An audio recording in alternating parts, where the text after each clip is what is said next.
Teng teng teng. Wih, wih, wih.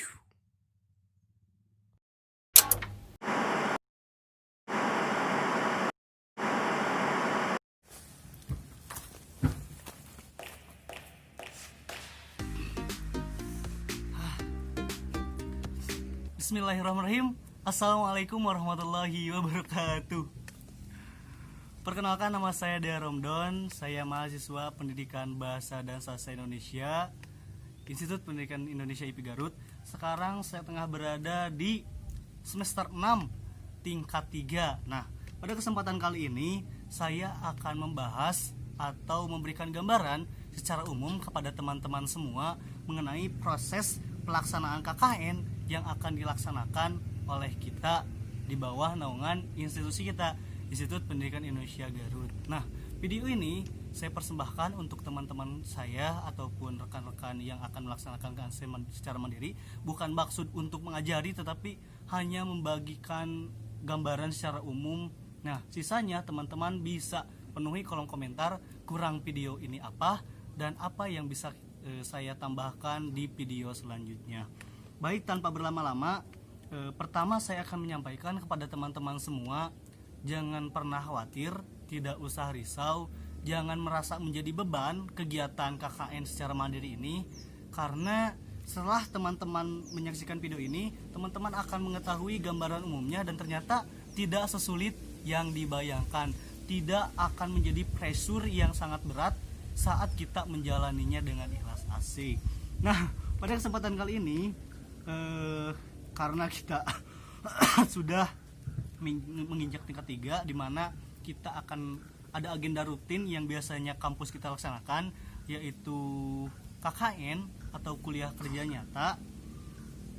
Ini merupakan bagian dari Tridharma Perguruan Tinggi. Pertama ada penelitian, pendidikan, dan terakhir pengabdian. Nah, proses pengabdian ini dilaksanakan melalui kegiatan KKN yang akan kita lakukan sekarang. Kegiatan KKN yang akan kita lakukan sekarang di bawah naungan Institut Pendidikan Indonesia IP Garut mengusung temanya adalah mengabdi untuk kampung halaman. Jadi teman-teman silahkan abdikan diri teman-teman di kampung halaman kalian sendiri tanpa mengurangi esensi dari pengabdian itu. Jangan sampai ada rasa berbeda saat mengabdi untuk kampung orang lain dengan kampung kita sendiri, karena pada dasarnya kita akan kembali lagi kepada kampung halaman kita sendiri. Jadi tema yang sangat bagus diusung oleh institusi kita, mengabdi untuk kampung halaman sendiri. Kegiatannya KKN-nya dilakukan oleh sendiri-sendiri.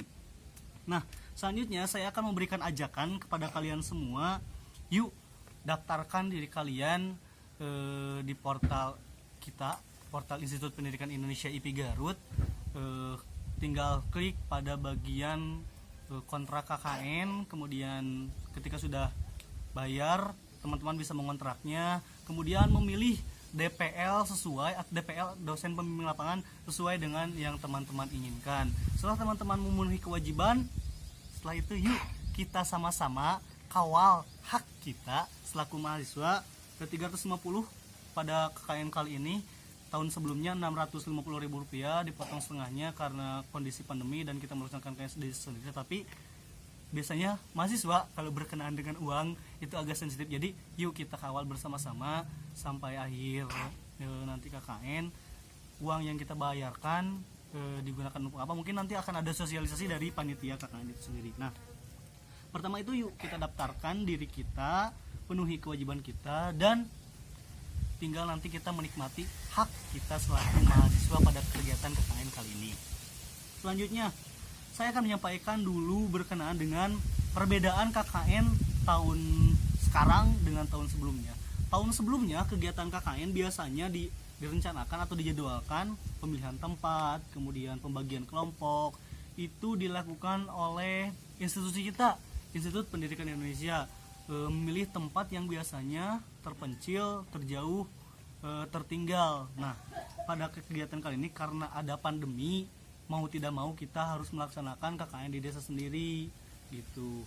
Sedih memang, tetapi ya mau bagaimana lagi, karena mungkin kondisi seperti ini eh, dari Kemenristek pun tidak menyarankan katanya untuk kegiatan yang sifatnya banyakan, walaupun sebenarnya beberapa tempat wisata, kemudian mall-mall, kemudian apa itu teh tempat perbelanjaan, pasar-pasar sudah dibuka, tetapi itu kan beda, maksudnya namanya itu kan biasanya kita melakukan secara sendiri-sendiri. Kalau di pendidikan itu agak ada beban berat bagi institusi kalau ada kasus, karena kan kalau di institusi itu ada naungannya jelas, kalau kita ada yang kena corona nanti kan yang bertanggung jawab institusi kita, yang menjadi berat mungkin itu pertimbangan bagi institusi kita kenapa tidak melakukan kegiatan KKN yang normal seperti biasanya. Kemudian perbedaan selanjutnya, selain karena berdampak karena corona, biasanya kegiatan KKN yang sebelumnya itu dilaksanakan berkelompok, kalau sekarang sendiri-sendiri. Nah, kegiatan kelompok biasanya ada ketua, ada sekretaris, ada bendara. Nah, sekarang wayahna teman-teman harus belajar mandiri. Mungkin dampak positif yang bisa saya rasakan ini adalah cara kita mungkin untuk memandirikan diri kita pada tahun ini. Jadi untuk menambah sikap dewasa kita, melaksanakan KKN secara mandiri, tidak usah khawatir, laksanakan saja, banyak konsultasi dengan orang lain. Kemudian, nah saat kita melaksanakan KKN secara mandiri, tentunya kita akan dituntut untuk cuacanya mulai mendung ya, kabur hujan, untuk bisa memimpin diri kita sendiri, karena nanti pun pada saat kita kembali ke masyarakat kita tidak akan dipimpin oleh orang lain, walaupun nanti sebagai seorang perempuan akan dipimpin oleh seorang suami, tetapi sebelum itu kita akan melaksanakan mandiri hidup di masyarakat, bagaimana hidup bermasyarakat, bagaimana kegiatan masyarakat secara mandiri, bagaimana kita membangun masyarakat kita, bagaimana kita membangun rasa kepekaan terhadap masyarakat kita. Nah, itu dibentuk dari kegiatan KKN yang akan kita laksanakan pada tahun ini. Itu beberapa perbedaan, sisanya banyak perbedaan, tetapi itulah hal pokok dan mendasar yang bisa saya sampaikan supaya tidak panjang lebar. Kemudian pembahasan selanjutnya adalah mengenai, nah karena KKN ini dilakukan di kampung halaman sendiri, jadi banyak sebenarnya tantangan yang akan kita hadapi di masyarakat. Nah, kemudian karena kegiatan KKN-nya dilakukan di kampung halaman sendiri-sendiri dan dilakukan mandiri, tentunya ini ada banyak tantangan di masyarakat yang perlu kita bangun, perlu kita beri solusi, dan itu dilakukan oleh institusi kita, mengerahkan mahasiswanya untuk bisa menghadapi tantangan ini. Pertama, tantangannya adalah kesadaran masyarakat tentang pandemi corona atau COVID-19 ini. Tantangannya kurangnya kesadaran masyarakat mengenai adanya pandemi ini, terutama mungkin di beberapa kawasan yang tertinggal, terpencil, dan terjauh gitu, terpinggir. Kurangnya tantangan masyarakat, jadi kita nantinya dituntut untuk bisa menyadarkan masyarakat, minimal mereka tahu mengikuti aturan pemerintah dan melaksanakan protokol kesehatan. Selanjutnya tantangannya adalah adanya kesenjangan ekonomi ataupun adanya tantangan untuk pembangkitan ekonomi. Nah, kalau di bidang ini ada banyak hal mungkin yang bisa kita lakukan, tapi jika teman-teman tidak memiliki kompetensi di bidang ini, teman-teman bisa melakukan di hal lain atau bidang lain, atau bisa melakukan hal kecil untuk pembangkitan ekonomi masyarakat kita, pembangkitan ekonomi kreatif kalau kata Pak Wisnu Tama, Menteri Perekonomian Republik Indonesia. Kemudian tantangannya adalah selanjutnya tidak meratanya kemampuan orang tua di hal atau di bidang pendidikan, karena tidak semua orang tua bisa mengajarkan anak-anaknya mata pelajaran yang mereka pelajari di sekolah. Nah, dalam hal ini kita kita harus bisa menuntut diri kita untuk bisa menjamin kualitas pendidikan di negeri kita melalui program KKN mandiri. Kemudian nantinya akan dibawa ke kegiatan yang memang institusi kita inginkan. Nah, berdasarkan tantangan hal tersebut, kesadaran masyarakat tentang pandemi, kemudian pembangkitan ekonomi, kemudian tidak meratanya kemampuan orang tua dalam segi pendidikan, kesulitan mereka dalam hal mengajarkan kembali apa yang gurunya ajarkan di sekolah melalui pembelajaran jarak jauh, maka perlu ide kreatif kita untuk tadi saya sampaikan menjaga kualitas pendidikan yang ada di negeri kita. Jadi lakukan apa yang bisa teman-teman lakukan berdasarkan kemampuan teman-teman sendiri, berdasarkan kapabilitas yang teman-teman miliki. Berdasarkan hal tersebut, aplikasikan teori yang teman-teman dapatkan di kampus, kemudian praktikkan di masyarakat. Contoh, kalau saya sinkronkan antara kemampuan atau kapabilitas saya di sekolah atau di kampus, itu contoh untuk ini kaitannya dengan kegiatan. Kalau saya contoh belajar teks prosedural. Nah, di dalam teks prosedural itu kan ada langkah-langkah, tata cara. Teman-teman bisa mengaplikasikan ke dalam sebuah praktik dari teori tentang teks prosedural, aplikasikan di masyarakat, kaitkan dengan pandemi ini. Kita bisa membuat teks prosedural mungkin yang kaitannya dengan pandemi. Contoh, bagaimana cara menggunakan masker, karena biasanya ibu-ibu ada yang menggunakan masker yang tidak benar atau tidak menutupi seluruh hidung dengan mukanya. Kemudian atau cara menjaga kesehatan, cara cara mencuci tangan, cara menggunakan hand sanitizer, pokoknya mah yang kaitannya dengan protokol kesehatan. Teman-teman bisa buat teks prosedural itu jika kita kaitkan antara teori dan praktik, dan itu dituntut oleh kampus kita berkaitan dengan kompetensi atau istilahnya penilaian. Nanti ada penilaian dari kampus kita, apa sih kompetensi yang harus kita dapatkan atau kita harus lakukan setelah mengikuti kegiatan ini, ada di pedoman KKN. Selanjutnya, setelah tantangan, maka kampus kita memfokuskan kegiatan KKN kita kepada dua hal. Nah, poin selanjutnya yang saya akan bahas dan tekankan di dalam pedoman organisasi, di dalam pedoman KKN tersebut, kampus kita memfokuskan dua kegiatan. Pertama di bidang kesehatan, kedua di bidang pendidikan. Mengapa demikian? Karena sebenarnya ini mungkin cara institusi kita, bentuk pengabdian institusi kita untuk membantu pemerintah dalam menyukseskan atau menjalankan program-program yang menteri kesehatan dan menteri pendidikan laksanakan. Pertama di bidang pendidikan. Nah, ini hal yang menjadi wajib bagi kita. Kampus kita pun menyarankan kita lebih fokus atau mewajibkan untuk lebih fokus di bidang pendidikan, karena background kita atau latar belakang kita juga di bidang pendidikan. Nah, bagaimana penjalanannya atau pelaksanaannya? Kalau berkaitan dengan program, nanti saya akan bahas di video selanjutnya. Kalau dibahas ini akan panjang dan akan jenuh juga kalau teman-teman menyaksikannya. Di bidang pendidikan, bagaimana sih caranya supaya kita bisa melaksanakan program KKN secara mandiri ini di bidang pendidikan? Nah, caranya adalah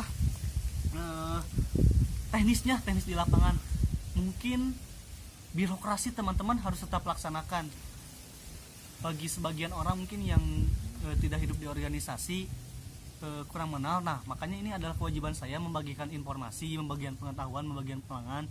Karena sebelumnya juga saya melaksanakan pakem, kegiatan itu hampir sama dengan KKN, pengabdian kepada masyarakat, tetapi intensitas waktu dan cakupannya lebih sederhana dan kecil, tetapi kegiatannya sama berbau di masyarakat. Nah, hal yang saya alami dan mungkin harus kita lakukan, dan itu dianjurkan juga oleh institusi kita atau panitia KKN, berkoordinasi dengan kepala desa. Setelah itu, kalau di bidang pendidikan, berkoordinasi dengan kepala desa, kemudian berkoordinasi dengan sekolah yang berkaitan, kemudian berkoordinasi dengan orang tua. Kemudian dengan hal tersebut kita akan mendapatkan apa? Mendapatkan izin. Setelah mendapatkan izin, kita bisa melaksanakan kegiatan KKN, pembimbingan, pembelajaran di bidang pendidikan. Nah, dengan tadi saya tekankan kembali supaya teman-teman mengetahui prosedurnya.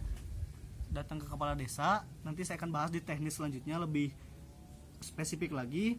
Kemudian datang ke institusi pendidikan yang akan teman-teman ajarkan, minta izin juga, kemudian berkoordinasi dengan sekolah itu, berkoordinasi dengan orang tua. Nah, mengapa perlu koordinasi tersebut? Supaya teman-teman mengetahui jadwalnya kapan,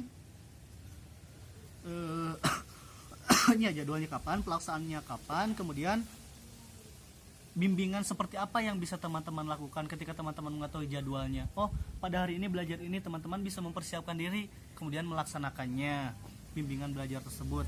Bisa bimbingan secara online, ataupun kalau tidak memungkinkan, kalau di kecamatan saya, Kecamatan Cilawu, untuk sekolah sudah diberlakukan dengan sistem berkelompok, dan itu berkelompok, biasanya berkelompok di tempat-tempat terpisah. Gurunya yang mendatangi itu kalau di kecamatan saya, jadi saya bisa lebih mudah mengkoordinir siswa-siswa yang mau belajar dengan saya kalau sudah dikelompokkan.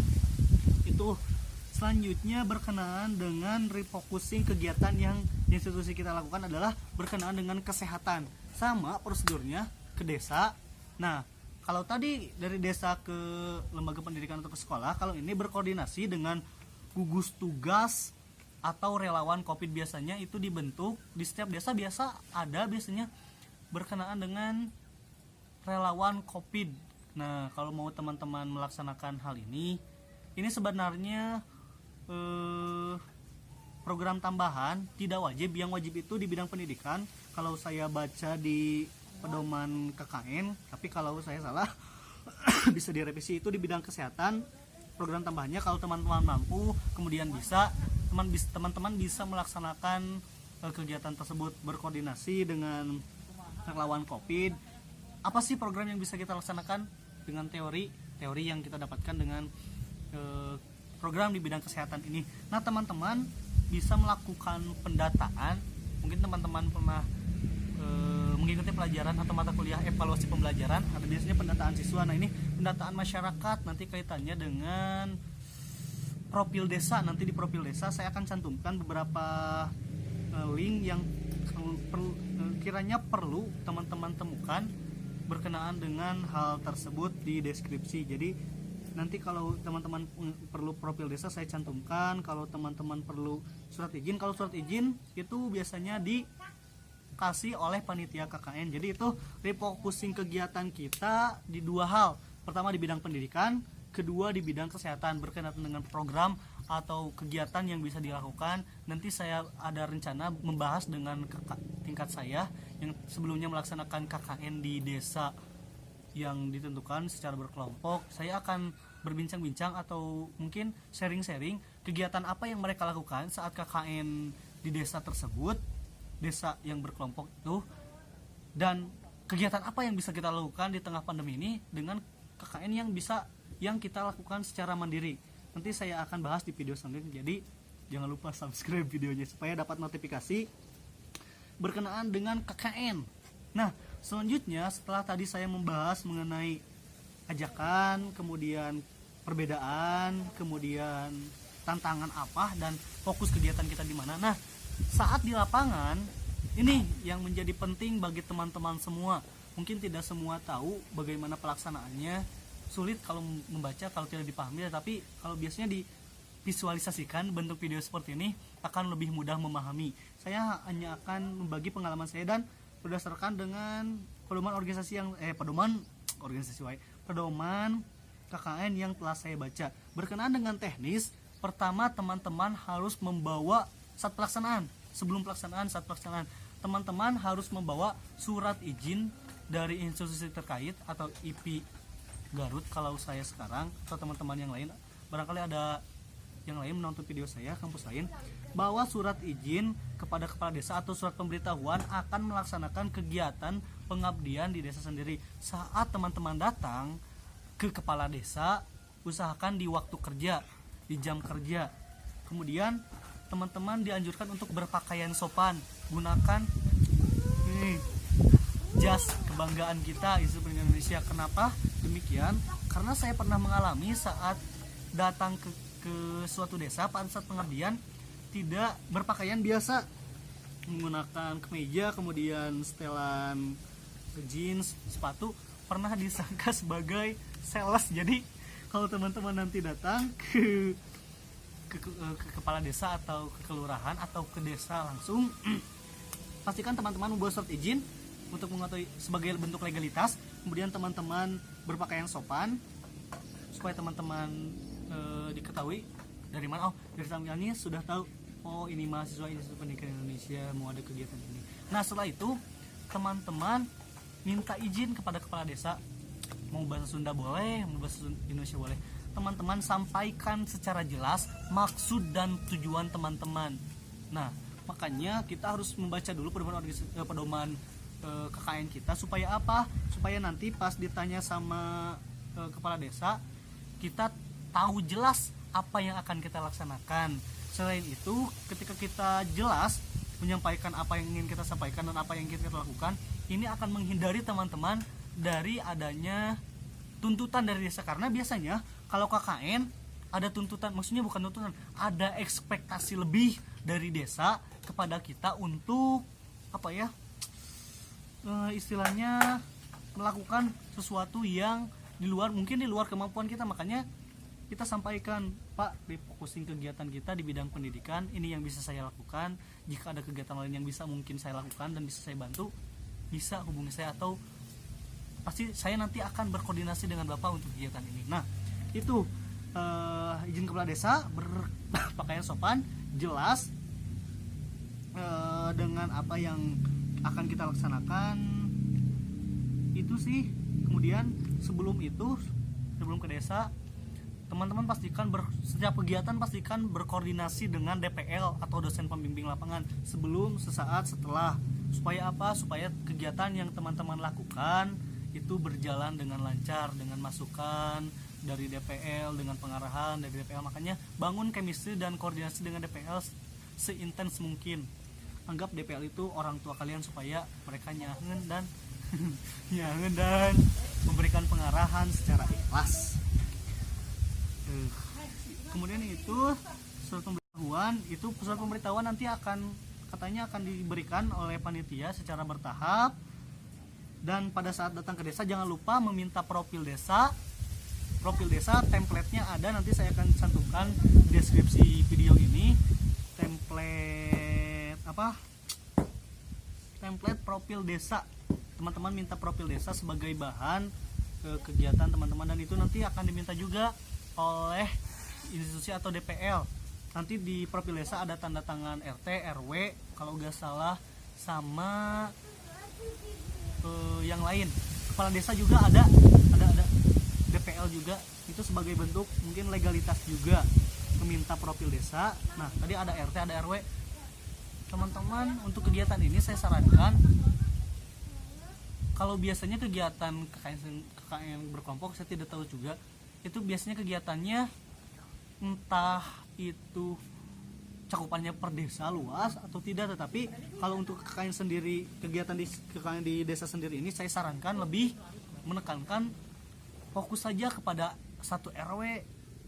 Nah karena satu orang kan akan agak menuntut juga fleksibilitas, kemampuan berkomunikasi kita, kegiatan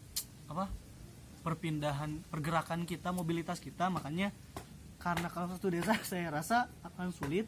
Saya sampaikan juga, mungkin kalau saya bisa satu RW, kalau bisa satu RT, satu RT. Jangka waktunya 30 hari kalau saya baca di pedoman KKN, tapi kurang lebih lah 22 hari itu bisa kita lakukan. Dan katanya tidak ada libur, jadi Sabtu Minggu tetap melaksanakan KKN secara mandiri. Itu berkenaan dengan bagaimana teknis pelaksanaan di lapangan. Pertama, lakukan teman-teman koordinasi dengan DPL. Kedua, datangi desa atau kepala desa dengan membawa surat izin dengan berpakaian sopan, santun.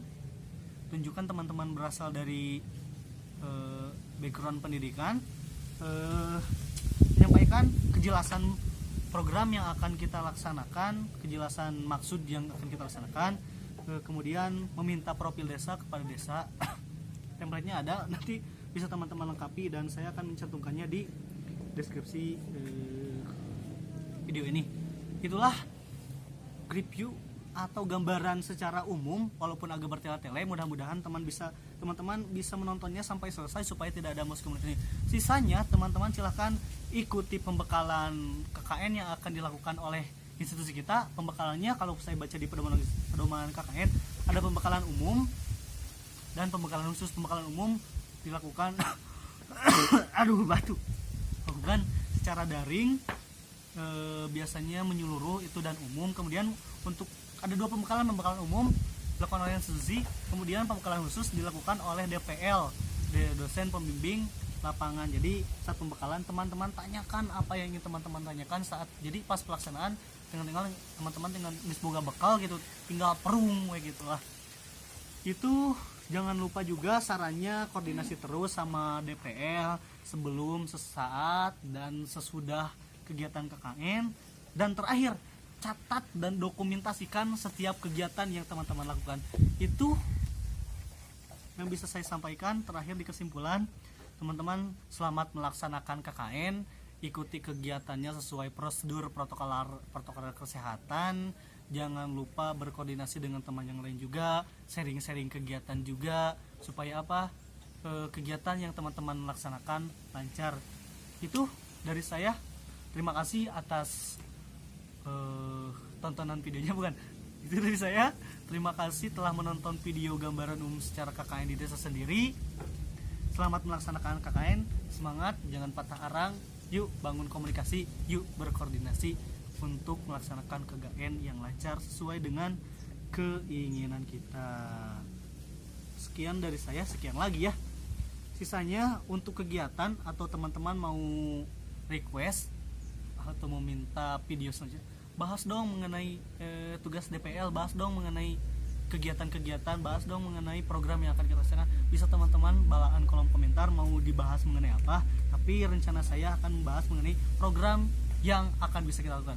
Sekian dari saya. Wassalamualaikum warahmatullahi wabarakatuh. Semoga bermanfaat.